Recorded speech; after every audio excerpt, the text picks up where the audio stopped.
Hello mga madam! So for today's recipe ay gagawa naman ako ng stuffed cabbage. Kung sanay na kayo sa panay pansahog sa repolyo or Chinese cabbage ay itry nyo naman ito para maging star of the dish ang ating cabbage. Papakuluan ko lang ang Chinese cabbage ng mga 5 minutes at naglagay ako dito ng asin. Sa kabilang bowl naman ay nagprepare na ako ng giniling na pork. Tinimplahan ko ito ng asin, konting magic sarap, paminta at nutmeg. Naglagay din ako dito ng sibuyas at minced garlic, 1 tablespoon of cornstarch at 2 eggs.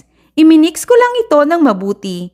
Naglagay din pala ako ng 1 teaspoon of Worcestershire sauce at spring onions. Ilalagay ko lang dito sa Chinese cabbage ang natimplahan ko ng giniling at iro-roll ko lang ito parang Shanghai. Tapos ilalagay ko na ito sa steamer.